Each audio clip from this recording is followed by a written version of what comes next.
Start today's topic: torque and angular momentum and angular impulse, definition and relations. So let's start with torque, as we have already studied this thing. So torque is position vector times F, and this this is cross product.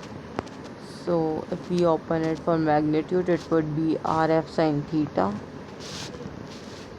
At theta equals 90, it is maximum, we get maximum torque, and at theta 0 we get zero torque. Angular momentum, just like we have linear momentum PMV, we have angular momentum. You can read if you want to.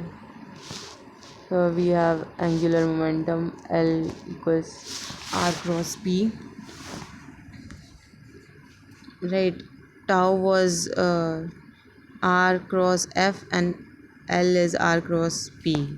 So linear momentum को angular बनाने के लिए भी position vector से multiply, force को भी angular force और torque बनाने के लिए भी ये पोजिशनल वेक्टर से multiply, cross product, not just multiply. Here you can see the cross product का magnitude, and P can be written as mv, so rmv sin theta.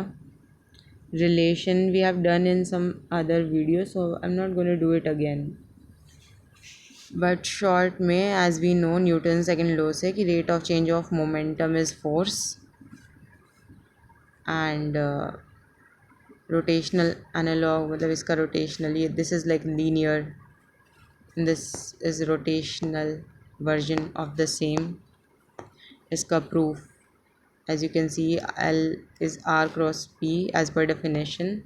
If we integrate or derive, what is this, differentiate both by time and using product rule, we can open this up. Then this is going to be V, this is mv, so V cross V 0, ये हट जाएगा. We are left with this, and this part right here is F, so RF is tau. We have our final formula or relation actually. Angular impulse, this is new, so let's read it. Real life picture, you may know linear impulse. If you hit a hockey puck, I don't know linear impulse by the way. If you hit a hockey puck with a force for a short time, impulse equals force times time, change in momentum. So force अपने आप में ही change in momentum है, but force during that time I don't know. So we are integrating force for that time, we get this somehow. I don't know that. I don't know impulse. Angular impulse is rotational twin, so F की जगह tau and P की जगह would be L, right? It's same. Actually, I did not understand it through this explanation, that is why I already asked for another one. Let's read this. Angular impulse, let's rebuild simply. First, linear impulse, the simpler familiar case. Real life picture, hitting a cricket ball. Imagine a cricket ball sitting still, momentum equals 0, you hit it with a bat. Imagine cricket ball sitting still, momentum 0, you hit it with a bat. The bat touches the ball for a very short time, maybe 0.001 second.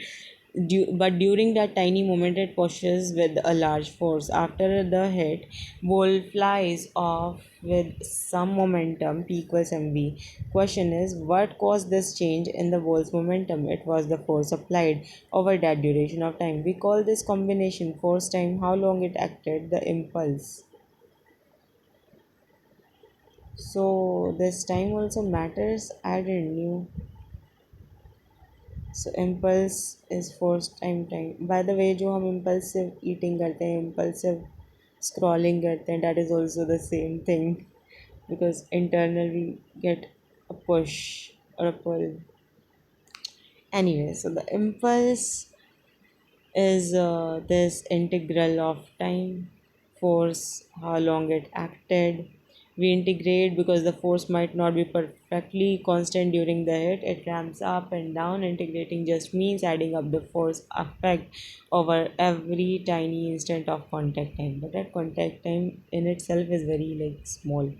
Anyways, key result, this impulse exactly equals the change in momentum the ball experiences. Is this an experimental result that this turned out to be equal to P final minus P initial? This makes intuitive sense. The push applied for some time is literally what changes the ball's momentum. That's the whole cause and effect relationship. No mystery here. Impulse is just the name for force acting over time. Its direct effect is changing momentum. Okay.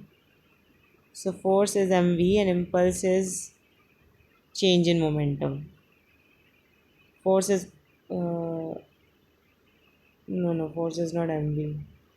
Force is rate of change of momentum. How is this different? Anyways, uh, push applied for some time is literally what changes the ball's momentum. So well, okay. Impulse is just the name for force acting over time, and its direct effect is changing momentum. Now, angular impulse, the rotational twin, real life picture, spinning a bicycle wheel. Imagine bicycle wheel hanging still, angular momentum zero. You give it a sharp twisting push with your hand grabbing the rim and twisting it hard for a brief moment. Your hand applies a torque on the wheel. This torque acts for a short duration of time. After you let go, the wheel is now spinning. It has gained angular momentum. The combination torque times how long it acted is called angular impulse. So this is tau dt.